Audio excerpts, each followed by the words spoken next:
எங்களுடைய பேட்டு தொண்டு நிறுவனத்தின் சார்பாக இந்த பொன்னாடை அணிவிக்கிறோம்.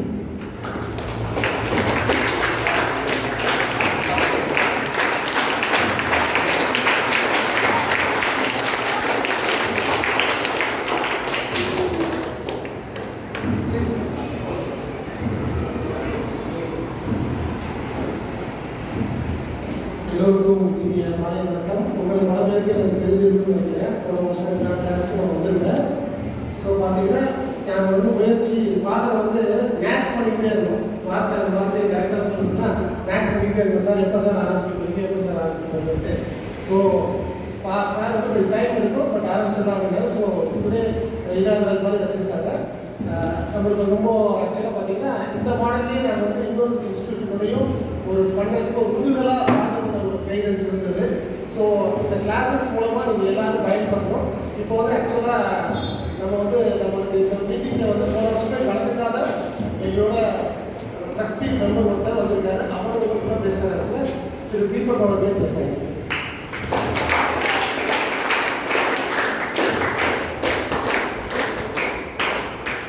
இந்த மாதிரி ஃபங்க்ஷன் மீன்ஸ் இந்த மாதிரி ஒரு சர்வீஸ் செய்கிறதுக்கு வந்துட்டு ஒரு நல்ல மைண்ட் செட் இருக்க ஸ்டீஃபன் சார் வந்து ரொம்ப வாழ்த்துக்கள் தெரிவிக்கிறேன். அதே மாதிரி இந்த ஆப்பர்ச்சுனிட்டி வந்துட்டு ஃபாதர்னால தான் வந்திருக்கு.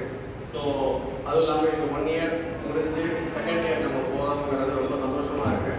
ஸோ இந்த லெவலுக்கு எங்களை வந்து பேட் தொண்டு நிறுவனத்தை வந்து ஒரு நல்ல ஒரு நேர்மையாக இருக்கிறதுக்கு கடவுள் ரொம்ப ஆசீர்வதிச்சிருக்காரு. ஸோ அதுக்கு பிரதிபலனா நாங்கள் வந்து இந்த சமுதாயத்துக்கு வந்துட்டு இந்த மாதிரியான ஒரு விஷயங்கள் நாங்கள் செய்யணுன்றது தான் எம்பி சாரோட கோல். அதே விஷயங்களை நான் இங்கே வந்து அடுத்த டேரக்டர் ஹேண்டில் அப்புறம் கோஆர்டினேட்டர்ஸ் இவங்க மூலமாக இந்த மாதிரியான விஷயங்கள் நாங்கள் தொடர்ந்து செஞ்சுட்டு இருக்கோம். இதே மாதிரி ரொம்ப சின்ன பிள்ளைங்களுக்கும் வந்துட்டு இந்த ஸ்லம் ஏரியாஸில் வந்து எஜுகேஷன் பண்ணிகிட்டு இருக்கோம். ஸோ இந்த மாதிரியான விஷயங்கள் ரொம்ப நாள் தொடர்ந்து நடக்கணுங்கிறத வாழ்த்தி விடைபெறுகிறேன்.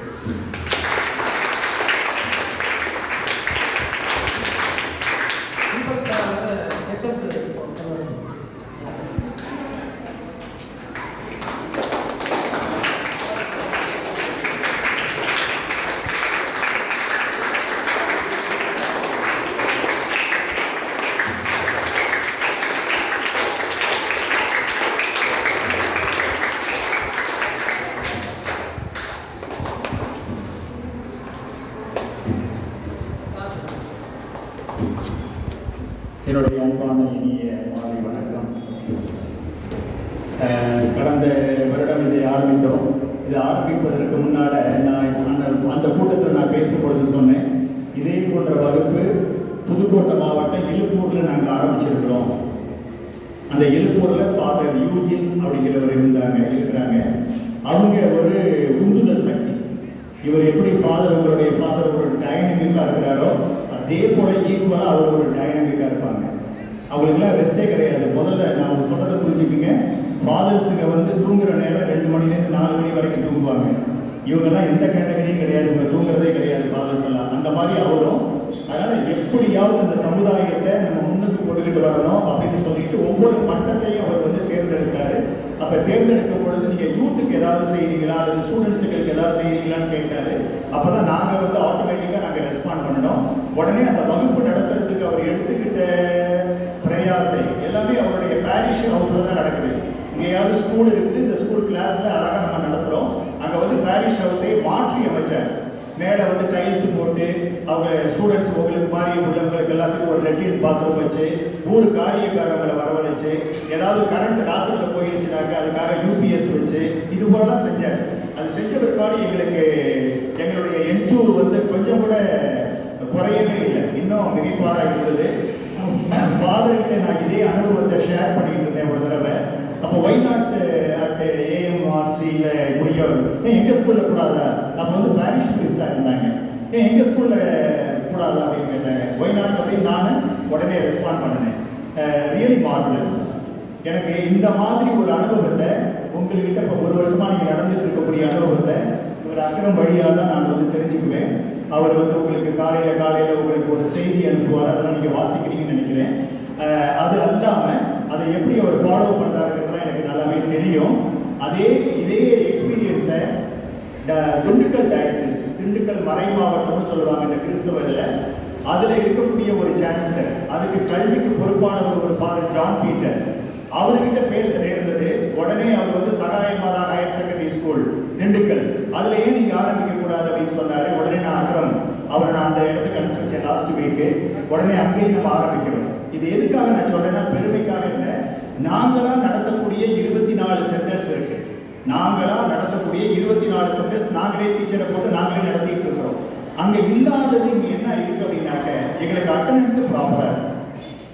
எங்களுக்கு அட்டண்டன்ஸ் ரொம்ப ப்ராப்பராக இருக்கு. இந்த அந்த நாங்களாம் நடத்தக்கூடிய ஸ்கூல்லலாம் நாங்களாக பிடிச்சி இழுத்து உட்கார வைக்கணும். இங்கே அது போல இல்லை. ஃபாதர்ஸுக்கு மாதிரி ஒருத்தருக்கு நம்ம ஒப்படைச்சிட்டோம் அப்படின்னு சொன்னோம்னாக்க அந்த டிசிப்ளின் இருக்குது, அந்த கிளாஸ் அட்டண்டன்ஸ் இருக்குது. அடுத்தது இதனுடைய கண்டிப்பாக இதனுடைய ரிசல்ட் இருக்குதுங்கிறது எனக்கு நல்லாவே தெரியும். அடுத்தது இந்த பேட்டை பற்றி ஃபாதர் அழகாக சொன்னாங்க.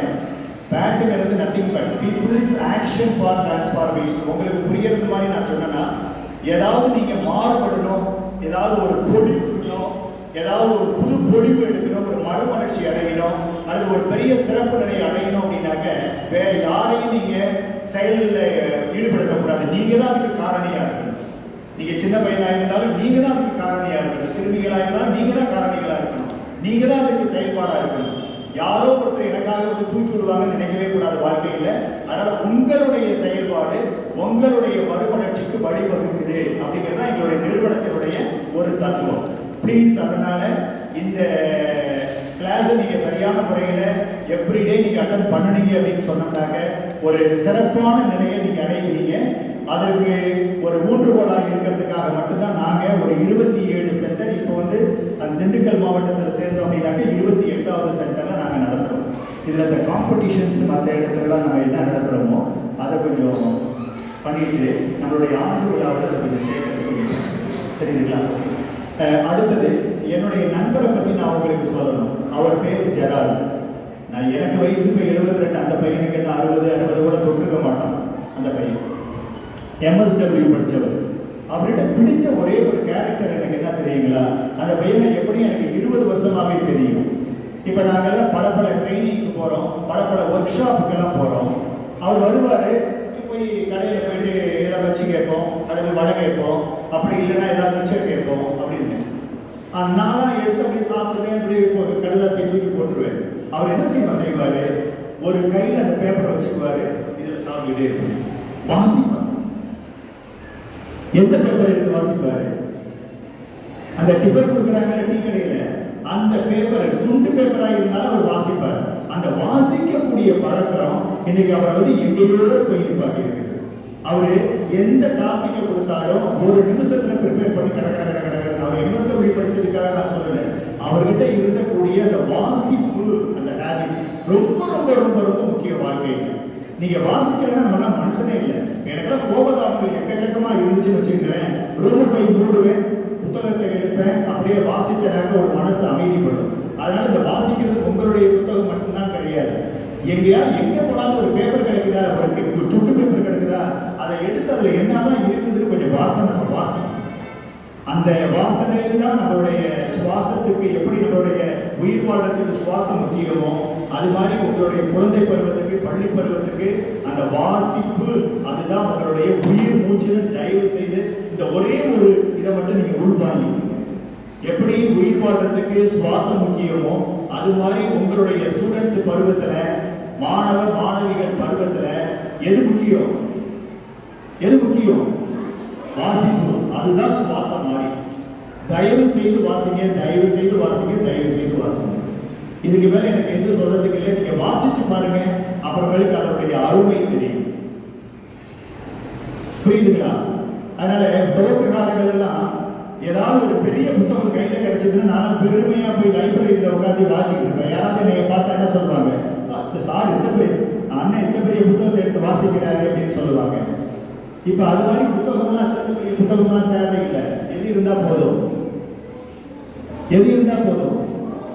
உங்களுடைய உதாரணத்துக்கு பைபிள் வேணுமா, குரான் வேணுமா, அப்படி இல்லைனாக்க பகவத்கீதை வேணுமா, எல்லாமே எங்க இருக்கு? எல்லாமே இதுக்குள்ளார வந்துருச்சு. தயவு செய்து நீங்க வாசிக்கிறதுக்கு எதையும் தூக்கிட்டு போகணும்னு அவசியம் இல்லை. அதனால உங்களுடைய என்ன சாப்டரோ என்ன சப்ஜெக்ட் மேட்டர் இருக்கோ அதுக்கு உண்டானது நீங்க வாசிக்க கற்றுக்குங்க, வாசிக்க பழகிக்குங்க. அது ஒரு பழக்கமாக உங்களுடைய வாழ்க்கையில் நீங்கள் ஏற்படுத்திக்கணும்னு நான் கெஞ்சி கேட்டுக்கிறேன். அடுத்தது இந்த வாய்ப்பை, இந்த பிளாட்ஃபாரத்தை உருவாக்கி கொடுத்த ஃபாதர் ரெவரண்ட் ஃபாதர் ஆரோக்கிய செல்வன் அவர்களுக்கும், என்னுடைய வாத்தியாருடைய பையன் ஃபெலிக்ஸ் அவர்களுக்கும், உங்களுடைய ஹெட்மாஸ்டர் வந்து அவங்களுடைய அப்பா கிட்ட தான் நான் படித்தேன், பெருமையாக நான் சொல்கிறேன். தெரியுதுங்களா? அவங்க அப்பா கிட்ட நாங்கள் படித்தோம். எஸ்எஸ்எல்சி நான் படிச்சிருக்கிறேன், பழைய ஊர் எஸ்எஸ்எல்சி. அதனால அந்த ஃபெலிக்ஸ் அவர்களுக்கும் நன்றியை தெரிவித்துக் கொண்டு இந்த வாய்ப்புக்கு விடைபெறுகிறேன்.